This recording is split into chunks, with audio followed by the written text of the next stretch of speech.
Okay, it is 12:03, so I'm going to go ahead and get started here. Thank you guys for all joining us today to talk about the controlled hunt enrollment process.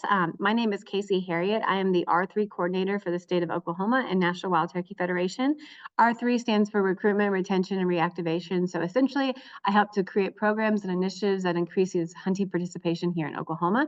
And today we have our expert, Mike Chrisman. He is the licensing supervisor for ODWC, who is going to walk us through the enrollment process for the controlled hunts and just a little bit more of the ins and outs and the specifics of that. So if you guys have any questions as we go along, please feel free to type them in the chat box. We're going to open it up to a Q&A at the end, and I will field those questions as they come in. And so just type them out as you think of them, and we'll get to them eventually. So without further ado, I'm going to hand it over to Mike, and he's going to walk us through the process. All right, Casey, thanks for having me. Great to see everybody here. I'm going to take you through the process and get started. Submitted a single application, talk to you a little bit about group applications, the elk hunts, and the walking elk hunts as well. So without further ado, I think we'll get started. So let's just share screen real quick.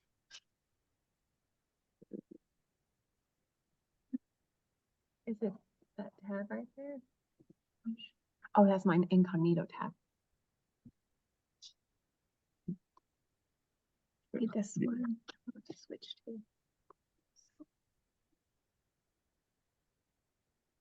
I can't get to that. You don't do this.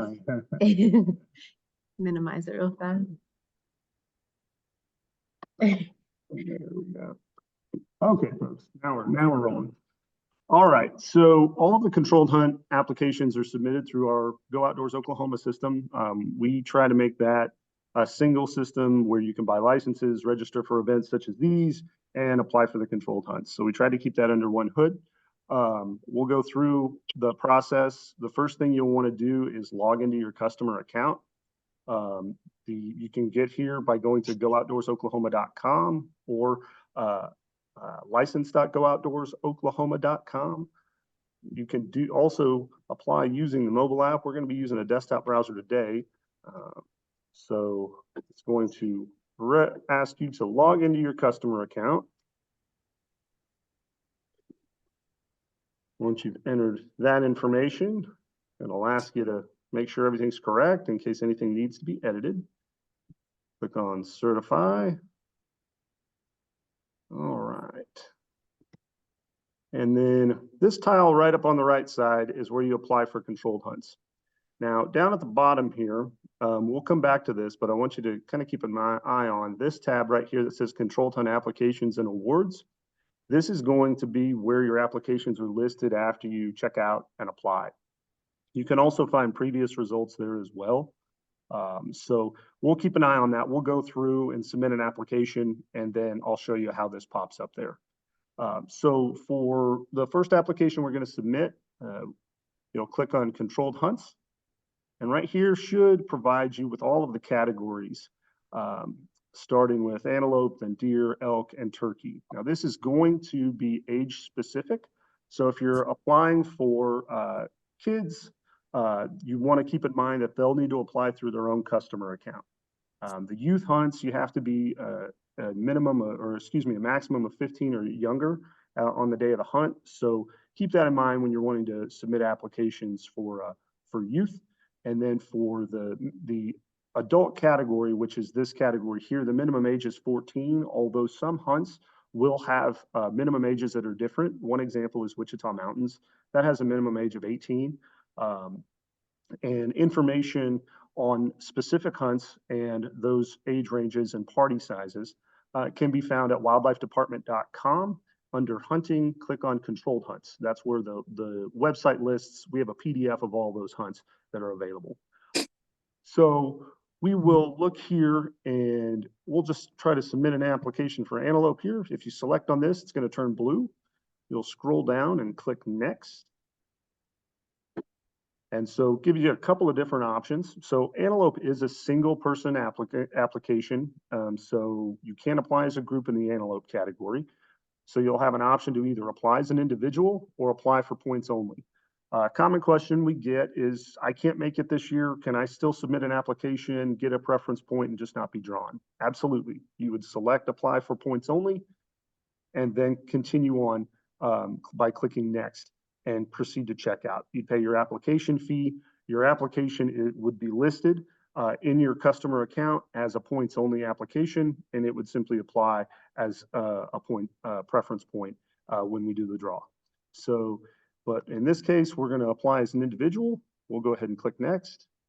And then this brings you up to the hunt selection page. Now, each category is going to have a maximum number of hunt choices, but you can purchase additional hunt choices over the max for $3 per hunt choice.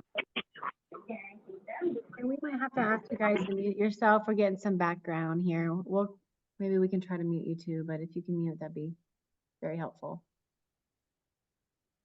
Okay, so the antelope category has a max hunt choice of 3. You'll see that listed right up here.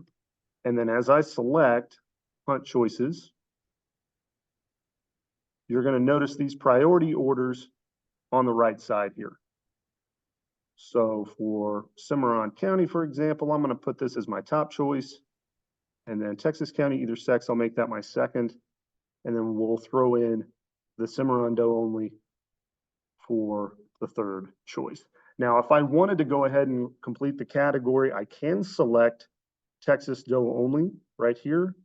Oop.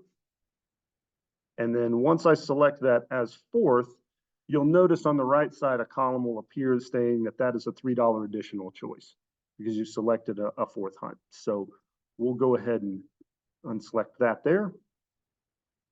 And then we'll click next. Now, some of the hunts are going to have advisories or special hunt messages is how we refer to them. One example that I will note that has specific rules are pre-hunt briefings, like at McAllister Army Ammunition Plant. Wichita Mountains indicates that it's a very physically demanding hunt, things of that nature. We'll look at that when we look at the deer category. Typically, the Cimarron County hunts don't have too many of those, as you can see. So we'll check the box just stating that we have read the advisory, and then we'll click next. Then we go to adding a stored payment. So back about 2 years ago, we implemented an automatic payment method for our controlled hunt fees. That allowed all of our hunters or our successful applicants to not miss their hunts based on missing fee deadlines, things like that. So the fees are paid as soon as we run the draw using the stored payment that is on your account. You can, as you can see, you can select this one if you already have one. If some that take advantage of our auto renew for automatically renewing certain licenses may already have those on file, but you can also add those directly to the wallet if you're outside the controlled hunt application.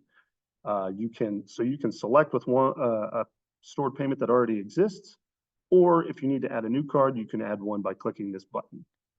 So we have one already here, so we will select this and click next. All right. So on this page is basically a summary of the hunt choices, and then the applicants that we have on this application, fees for successful. No, so if successful fees, we have residents listed right here, separated by the dash, and then non-resident fees listed here. Now, one thing to keep in mind that lifetime license holders are exempt from any of the permit fees for antelope, elk, deer, any of the permit fees outside of federal user fees. Federal user fees are for National Wildlife Refuges or things like McAllister Army Ammunition Plant that all hunters pay in order to access those areas. So from this page, you can submit and apply for another application, or you can finish and check out. So we talked about going back and getting a group hunt for deer. So let's go ahead and click submit and apply for another application. And we'll select the deer category. And then we'll click next. That takes you right back to that first pop-up page and where you can apply as an individual or create a party. And so in this one, we'll go ahead and create a party. You'll also notice here that there is a join a party button as well. join a party. Each party is given a party identification number. So if you apply with two friends or one friend that you want a third or fourth member, depending on the party maximum size of your hunt that you're interested in, you can provide that party ID number, and that person can join that party on their own on a separate session. So we'll create the party here, and then it's going to ask for a customer ID and last name of your party member. So it's important that if you're going to create a party, that you get the customer ID and last name of the folks that you're going to be adding to your party. You'll need that in order to add them and check out.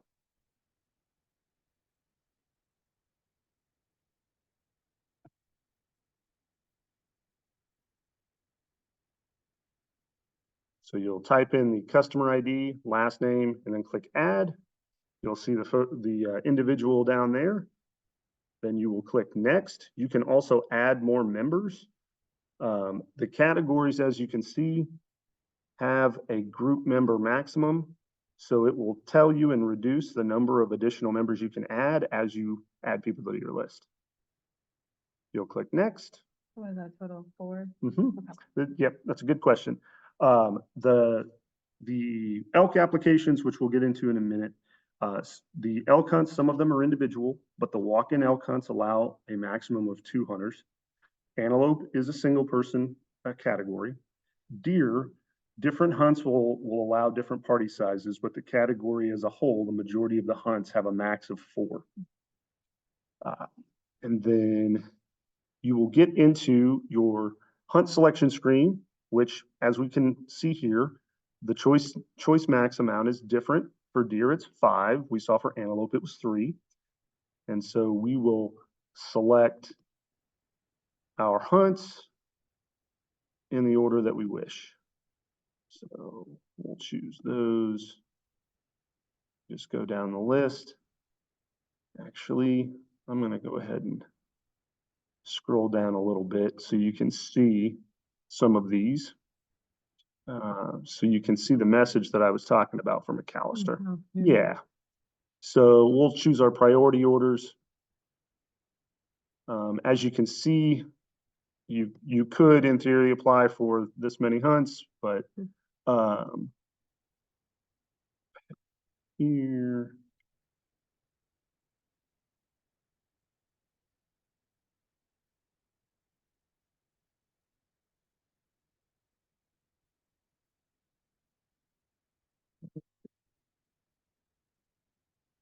Sure.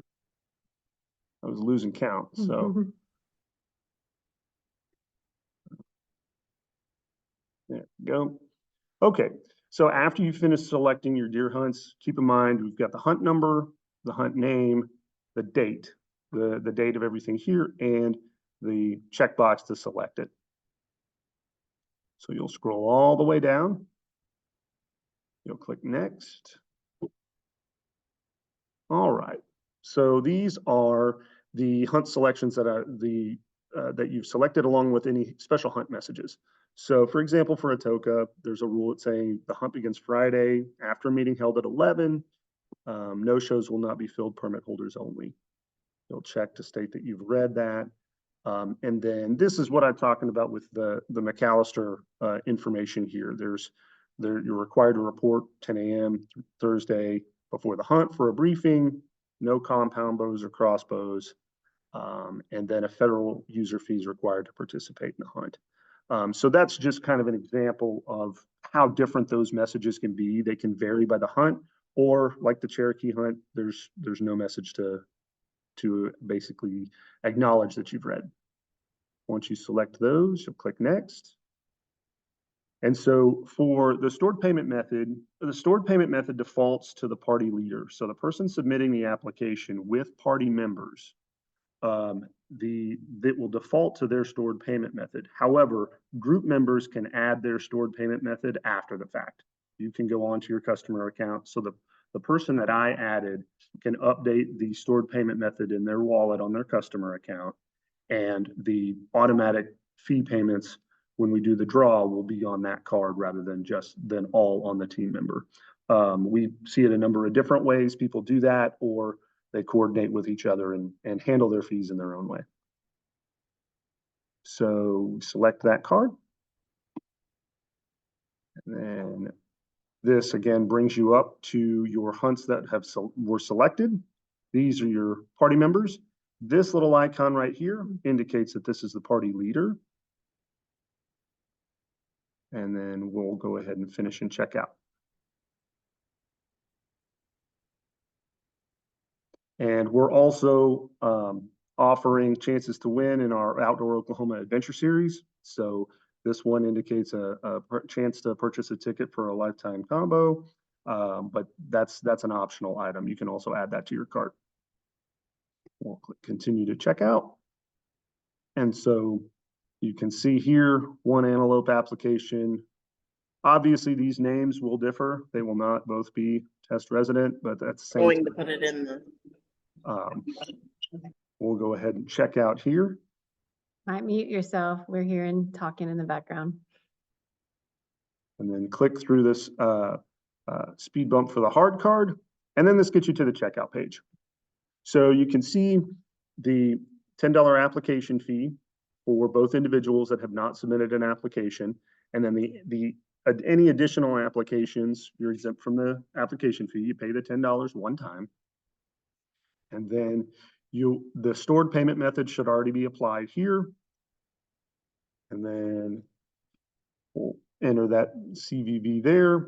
Basically acknowledge that everything in the above is true and that you agree to pay all of the fees regarding controlled hunts. And then once you click pay now, you'll see a page like this saying do not exit or refresh the page.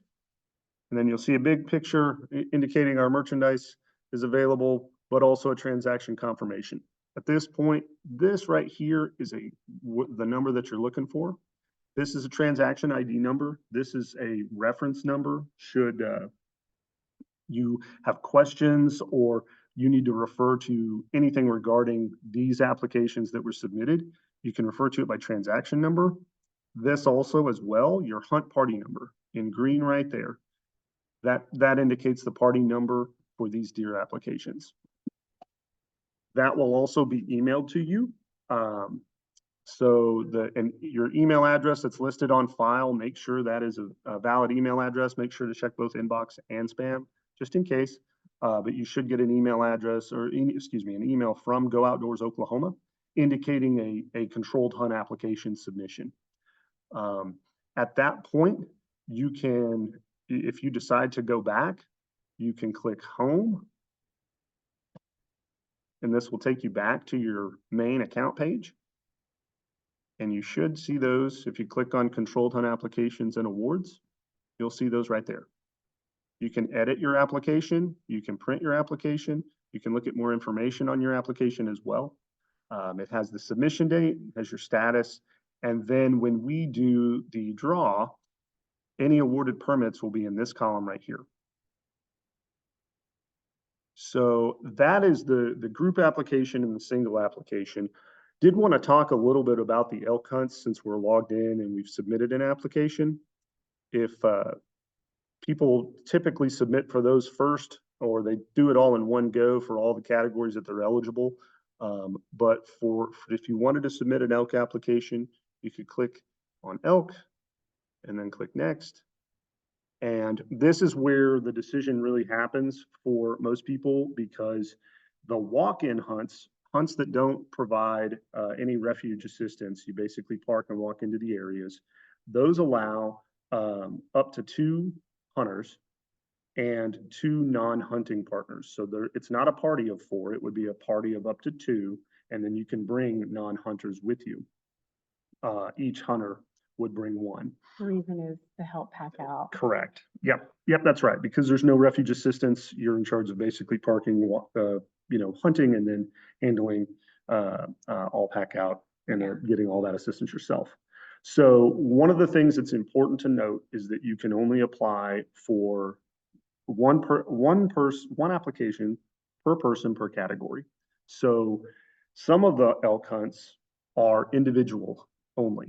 So for example, I will show you 1001, 1020, 1021, anything that does not have a walk-in only next to it. So 1090, so 1001, 1020, 1021, and 1090. Those are a max party of one. So the common question we get since the walk-in hunts have been held is, well, I'm interested in the walk-in with a friend, but I'm also interested in that bull hunt at 1020. What are my options? Well, the only options you have is to decide whether you want to hunt this hunt that's an individual hunt or go on a walk-in with a friend, because you can't submit two applications. These walk-in hunts do allow individual hunters, but that's where we see a lot of our groups for the elk category. The elk hunt would be the same application process. You would select your hang on, lost where it was. There we go. All right. So you would select your priority order. So we'll just select these two right here. And then Wichita Mountains has its own, special advisory note there. Check on. Then click next to proceed through. It's going to show you the same stored payment method screen. Click next. And then it's got your summary here of your various choices, successful fees, and then we'll finish and check out. All right. One of the other options for this year is the chance to purchase an additional preference point for your elk application. It's a limit of one. The point does roll over in the event or regardless of if you're selected. Obviously your preference points reset because you want to hunt. But should you not be selected, you would get the point for your application, as well as this would roll over as well. I do have a question about that. So is it true that if you fail to apply for preference points or apply for the elk hunt 1 year, do you lose all your preference points leading up to that? Or is it important to make sure you apply every year? It's not every year that they get reset. Okay. So if you don't apply in a specific category for 5 consecutive years, okay, your points for that category reset. Okay. That's another common question is, do I lose all my points, every point that I have? Well, if you applied in all of the other categories except for one for 5 years, you just lose the ones for that. Or we reset the ones for that category, not the whole program. But that's a good question. We might need to have y'all mute again. Someone's talking in the background. All right, so we'll continue there. As you can see, we've already paid our application fee. So this is no charge to check out. And we'll go ahead and check our affirmations here. Click process order. And now remember, you'll have a transaction confirmation number that's different because you submitted it on a different transaction, but it's still a good reference number. And if you click on home, you'll be able to see the elk application now.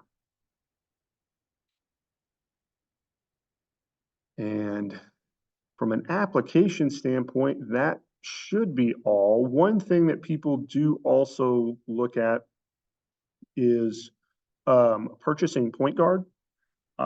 In the event that you are not able to make your hunt, should it be awarded, you can purchase point guard. The point guard for residents is $10.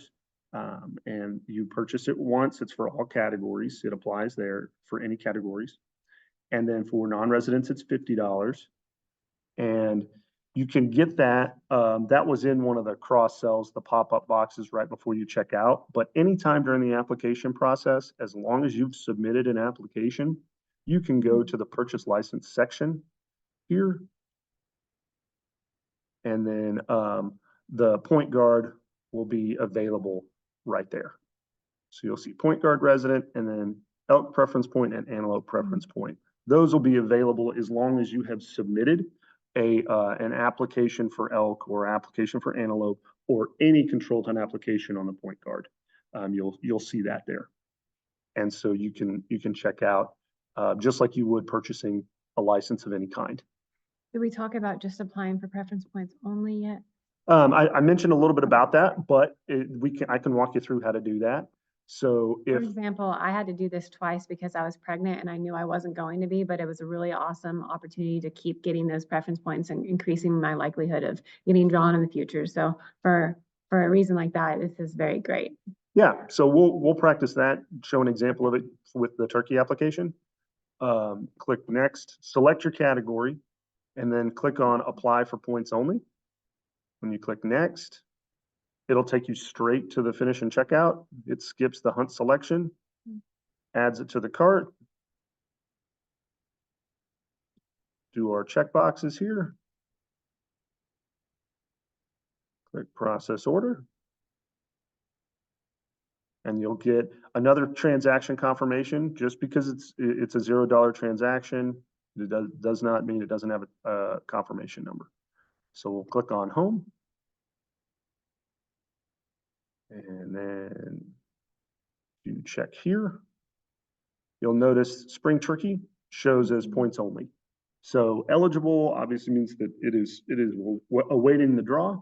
Points only is going to mean that it is part of points only application. One of the most important things to note is, when you add an application, it will be in your cart. As long as you've received a transaction number and the items are no longer in your cart, that generally means you've completed anything. If any items are still in your cart and one of the common things that we get is I'm trying to apply, but I think I messed up on my hunts and I'm trying to go back and submit a deer application, and the item, the category is grayed out. It's probably because the item's still in your cart. Are you? Yeah. Okay, so yeah, we can yeah, start good. doing the questions now. I guess we should probably just keep this sharing screen in case we have to show something on here. Sure. But now, thank you. That was awesome. Very thorough. But now we got a couple questions, so just wanted to run through these and make sure everybody has their time to ask their questions. So if you apply for the single elk hunt, can you bring a non-hunter with you? So I think. So the individual elk hunts, I believe the Wichita Mountains instruction letter does advise you to bring someone with you to help. I typically refer those to the specific areas regarding how the briefing will be conducted, what sort of assistance is provided at the refuge, and also can you bring a non-hunter. Typically they recommend that. It's just something that the helpers, to my understanding, probably just simply wait until it's their turn to hunt, or excuse me, their turn to help rather. Okay, and Dennis asked, where do you find the customer ID for group hunts? Okay, so for individuals that are wanting to apply as a group, the customer ID number is found on any license document through the Go Outdoor system, whether it's on the mobile app, whether it's a paper copy or a hard card. You can find it there. Typically, hunting groups will coordinate together in order to provide that information to either someone that is applying, or they'll provide the party number once one person submits. But you can find that on any license document. Is it true that if you apply for groups, you kind of up your chances of getting drawn for a hunt? That's kind of, so the three superstitions that historically that I've found in my 16 years here is always apply on the first day. That's your best chance of getting drawn. Always apply on the last day. That's your best chance of getting drawn. And if I'm a group, I have a better chance. No, there's not really any statistical advantage to applying in a group over an individual. Obviously, the only place that would apply would be party maxes of 1, where statistically your chances in a group are 0. Right, so. Exactly. Busting this right here. Okay. Are all elk hunts walk-in only? One time like a lifetime, once a lifetime? Yeah, so that's a good question. Are the walk-in hunts, if I'm reading that question correctly, are the walk-in elk hunts once in a lifetime? Yes. So the elk category and the antelope category, regardless of the hunt selection, are once in a lifetime hunts. So the only thing would be is that if you purchase and claim point guard because you can't make your hunt, you would get your eligibility restored for that. But the walk-in hunts, to answer that question specifically, yes, the walk-in hunts are still once in a lifetime. For walk-in elk, do the non-hunting parties have to stay in camp or can they walk with the hunter? From my understanding of that, I do believe in the walk-in hunts, they do walk in with the party. I would probably refer that to Wichita Mountains to be safe. But Gary, I see your name there. I can get you that information to get with the folks at Wichita Mountains to be safe, to make sure I'm providing you that correct info. Yeah. Okay. If you apply as a group and there is only one tag remaining in the quota, will everyone in the group draw a tag or do we get denied? And y'all move on to a single applicant. So that we were kind of talking about something Yeah. similar before. The way the drawing is set up is that it's the hunt choice looks at the remaining permits that are left. So if you have a group of 3 and there's only 1 permit left, the group as a whole is treated that way. So you would not get drawn over the quota allowed. So it would move on to until the single tag is filled. Absolutely. I think of stuff. Oh, you can do all this on the mobile app too, if we haven't mentioned that. Yep. All this can be done on your phone. Yep, So, you can. When you open the mobile app, the homepage, there's a tile that says buy and apply. Just tap on that and that takes you to that login screen that I was referring to, that we referred to at the beginning. okay, are all the single hunts once in a lifetime for elk? Yes. So elk and antelope are once in a lifetime categories. Does that mean if you draw on any, like, if you draw one single hunt, are you excluded for all the other single hunts, or is that just like once per area? Right. So that's a question actually we got yesterday. If I drew Cookson, 5 years ago, does that mean I'm just eliminated for that hunt or all the other hunts? It's treated as a once in a lifetime category. Okay. So all of the hunt choices that are underneath the elk category, they're once in a lifetime. So basically, if you draw in the elk category, that's your draw for that category.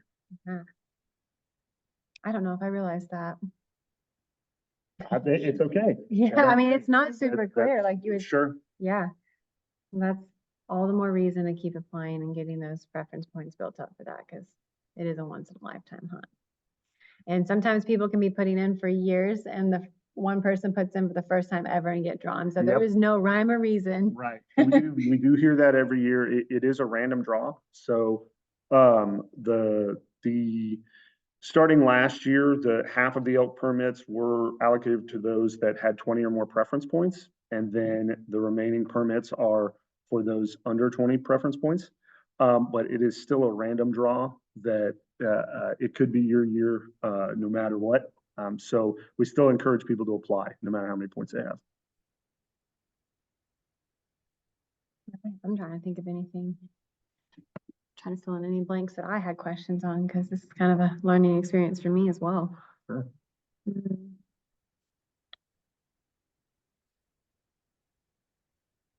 Okay. The points are in per category, not per location. That's right? correct. Yes. Yeah, that's a good question. The points are per category. So in your customer count, you'll have points based on elk, antelope, deer, spring turkey.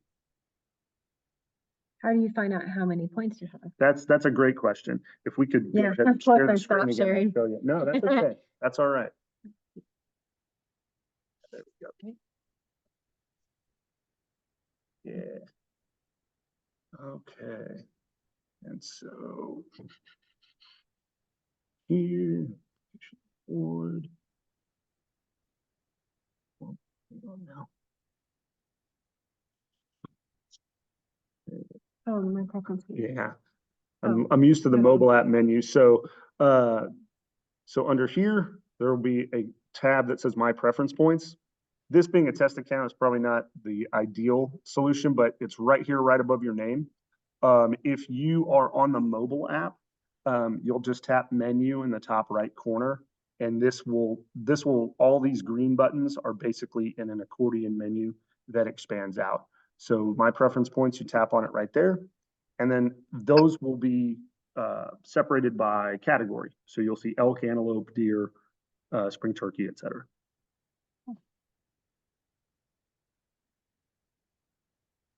How many points per category? Yeah, so you receive for any category that you apply in that you were unsuccessful, you receive 1 point. I'm looking at my applications. Can I change the year and look at what areas put in for last year? You should be able to edit your application up until the end of the application period. Should you have any trouble with that, feel free to contact license section. We can help you with that. But you should be able to edit your application. I think he might be asking, can he look at his prior applications for prior years to see where he's applied at in the Yes. past? Like, is there a history of that? Yes. So under the applications tab,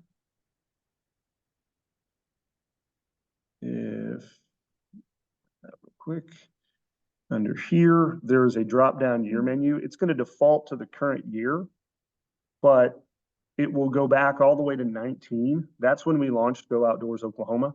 But if you select your year, there should be a more information button that will show you what you applied for. If you click on that, if you click on print application, it'll bring it up to you in a PDF format. But if you're just wanting to look at, to get a reference, because most people apply for some of the same hunts each year, the more information button will get you where you need to be. Cool.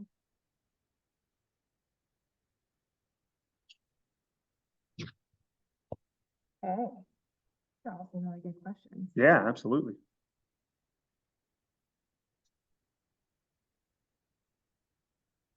Waiting for any more to trickle in before we wrap this up here.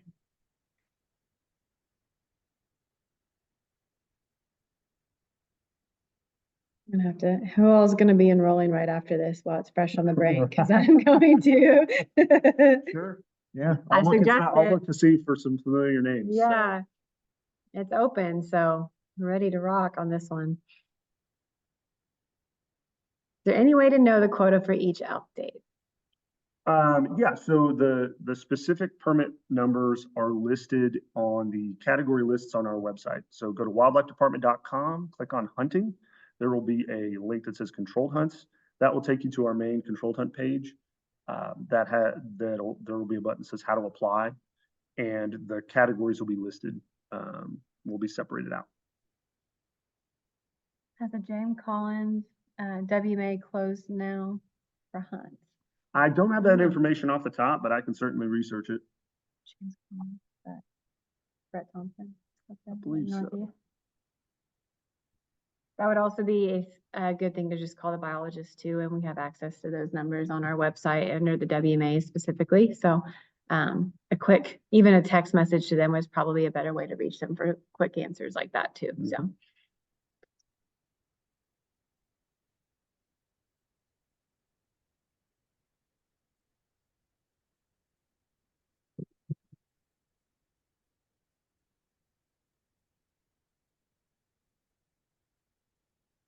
Wow. Okay, we wrap everything up. I don't want to have the dead awkward silence for too long while people come in with questions. So if you guys have any more questions, feel free to email myself or Mike here.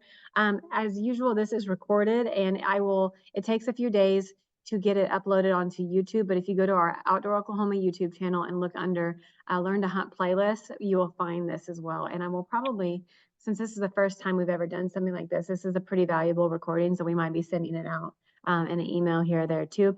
But if you were enrolled in this class, I will send up a follow-up email once I get this uploaded to the YouTube channel with the link to it, and then any other information that we talked about that would be pertinent, like Mike's contact information or myself. So we sure appreciate you guys all hopping on here, and look forward to the next class. I'm not sure what that is. I think we might have some foraging classes coming up too, but we want to wish everybody a good luck on their control and hunt draws, and hopefully you guys get drawn this year. Thank you guys so much for attending, and thank you to our speaker here for going through it You bet. very Thanks for having thoroughly. me. Appreciate y'all. Bye.